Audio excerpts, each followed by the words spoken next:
What's going on, people? This is Drew coming at you with another things I wish someone would have told me. This one is about travel.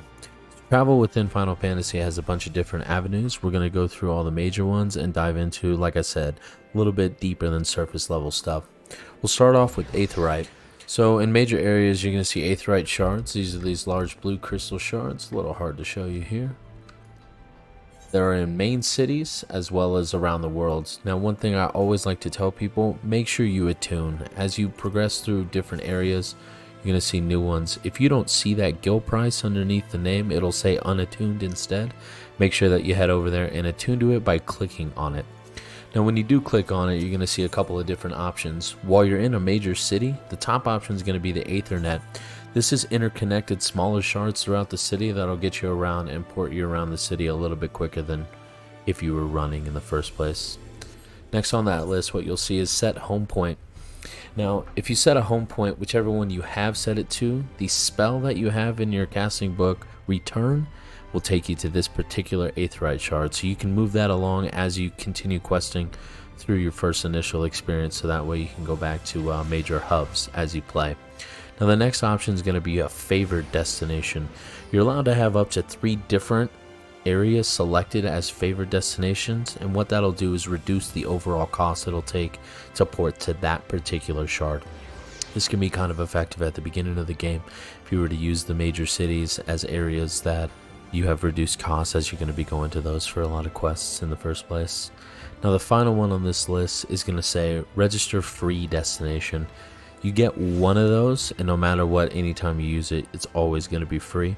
That's typically a place you want to set, like the Crystarium for Shadowbringers, or a major hub, or somewhere that you're going to frequently for other quests, so that way every time you go it's just free.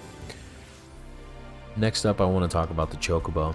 Now, as far as the Chocobo goes, there's multiple different levels with it. How you're going to go ahead and obtain it is through your Grand Company, which is going to be pushed onto you somewhere around the mid to early 20s during your initial playthrough with the main story quest.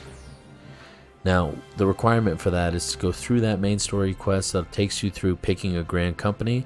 Relax, there's 3 different options. Outside of aesthetics, none of them really have any major bearing. When you do get to that quest that requires you to turn in 200 seals, you can earn that through a multitude of different ways, doing some fates, maybe some quests for the company itself. Now, the other thing about the Chocobo I like to bring up is around level 30, you're going to get a quest from your Grand Company. That quest title is going to be My Feisty Chocobo Quest. Now, for people who haven't gone through the main story for the first time, you definitely want to pick this up. It'll allow you to have your Chocobo be a companion that can come along with you and essentially be a pet while you go through any outer game content, any outside world content. So these Geishel greens that are down in this particular area, you can purchase from vendors. When you use them, it allows your Chocobo to be summoned for up to 30 minutes. You can stack that twice for up to 60, and they will be next to you. Now, there's going to be multiple different things you can use with the Chocobo. Follow command, a different stance, attacker stance, defender stance, or even healing stance. So it's going to be like your buddy. You definitely want to pick this up. It's very handy no matter what role you're playing to have this, because it's going to provide a little extra damage and help you get through quests a little bit faster. So it's definitely something worth your time. The last one on Chocobos I want to talk about is the Chocobo Porter. These are prominent in the smaller towns. Those are going to be up there, excuse me. And these porters are essentially the system that moves you on a taxi rail service before you get your Chocobo mount. This is how you'll use automated paths in order to progress to new areas for a small guild fee on that one. Alright, next up I want to talk about flying a little bit. So for flying, there's 3 different levels of it is what I say to people. And what I mean by that is, to get flight in A Realm Reborn, you have to go through the main story quest up until it brings you to the Praetorium and complete the Praetorium. Once you turn that in, flying will be unlocked with you.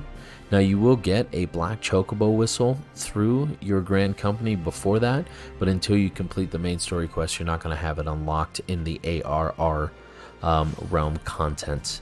Now, as for Heaven's Ward, there's going to be a specific quest that you will have to achieve. That quest is going to be the Divine Intervention quest. It will not open up until you progress far enough into the story. As you can tell, that's a recurring theme. Now, for Stormblood and Shadowbringers, both of these have you pick up Aether Currents that you find out in the world, and also through quests in certain hubs for different areas. Now, how you'll go ahead and access that is going to be through this Aether Currents menu down here. Now, you'll see here that I have some attunement completed and some not. Now, these yellow ones, you can see kind of a, unfortunately not great looking. It's meant to emulate quest. So the yellow ones are going to be quests, so you see 5 different ones there. The green ones are all going to be ones that you find organically. Aether currents are essentially like green gas bubbles.